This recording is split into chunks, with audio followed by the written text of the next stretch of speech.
Madame la ministre. La parole est à Madame Géraldine Bannier. Merci, Monsieur le Président. Ma question s'adresse au ministre de l'Éducation nationale. Monsieur le ministre, la lecture est le plus étonnant et le plus beau trésor qu'il m'ait été donné de recevoir.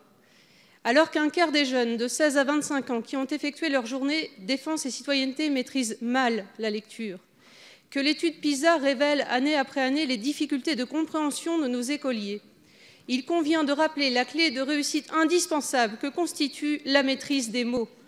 Comment en effet devenir un bon mathématicien sans mots? Comment entrer dans l'univers numérique sans mots? Comment faire partager ses passions, même de l'espace, sans mots? Comment enfin franchir avec confiance les barrières sociales et se choisir véritablement un destin sans mots? Vous l'aurez compris, je suis là pour rendre un hommage aux parents et à l'ensemble des professeurs qui ont eu et ont un rôle majeur pour montrer aux enfants la voie très sûre que leur ouvre la lecture. Mais je souhaite aussi saluer l'action des bénévoles qui, chaque jour, dans notre pays, se déploient pour donner à chacun cet accès essentiel. Avec Lire et faire lire, ce sont plus de 17 000 bénévoles de plus de 50 ans qui agissent au sein de tous les territoires, auprès de 600 000 enfants, pour réduire les inégalités face à la langue, inégalités pas si souvent évoquées au sein de notre hémicycle. Ils montrent aussi qu'on peut s'aider entre générations sans arrêt, apprendre les uns des autres. La lecture, c'est aussi un moyen parmi d'autres, mais essentiel, de lutte contre l'obscurantisme dans notre société fragilisée. Alors qu'a eu lieu la semaine dernière à l'Académie française la réunion constitutive de Lire et faire lire, avec la présence de nombreux partenaires de l'action, pouvez-vous nous rappeler, Monsieur le ministre, quels seront les engagements du gouvernement pour ce magnifique projet de société, faire de notre pays un pays de lecteurs? Merci, Madame la députée. La parole est à Monsieur Jean-Michel Blanquer, ministre de l'Éducation nationale.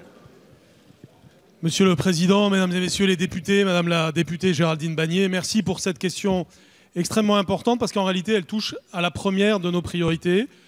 À l'intérieur de nos priorités, il y a en effet l'école primaire. À l'intérieur de l'école primaire, il y a le sujet de la maîtrise du français écrit et oral. La maîtrise du français oral, j'ai eu l'occasion d'en parler en parlant de la réforme du baccalauréat et de la nouvelle épreuve orale. La maîtrise de l'écrit, nous en parlons tous les jours au travers de différentes mesures, comme celle du dédoublement du CP et CE1, mais aussi au travers des pratiques pédagogiques concrètes de lecture et plus généralement de l'encouragement du livre. Il y a plusieurs éléments qui vont dans cette direction. Mais vous avez cité l'association Lire et faire lire, et je voudrais dire qu'il y a quelques semaines, à l'Académie française, nous avons lancé le plan Faire de la France une nation de lecteurs, où nous avons donné une sorte de nouveau souffle à l'association Lire et faire lire, qui va aller au-delà de 600 000 enfants bénéficiant de cette lecture à voix haute par des personnes de plus de 50 ans qui sont au nombre de 17 000, comme vous l'avez rappelé. Nous encourageons toutes les opérations de cette nature. C'est le cas de l'opération Silence on lit, pilotée par Madame Salnave de l'Académie française, qui permet dans de nombreux établissements aujourd'hui d'avoir un quart d'heure de silence de tout le monde pour lire. Nous encourageons aussi l'écriture, parce que l'écriture va avec la lecture. C'est l'opération Labo des histoires, qui touche aujourd'hui des dizaines de milliers d'enfants dans le cadre des activités scolaires et périscolaires. Nous avons donc en ce moment un partenariat entre les associations et l'éducation nationale pour que l'activité de lecture soit la plus forte possible. Nous le faisons aussi en lien avec le ministère de la Culture. Avec ma collègue Françoise Nyssen, nous sommes mobilisés pour le renouveau des bibliothèques, y compris les bibliothèques d'écoles et d'établissements. Le rapport d'Éric Orsena va beaucoup nous aider dans ce sens, de façon à rendre disponibles 7 jours sur 7 les livres.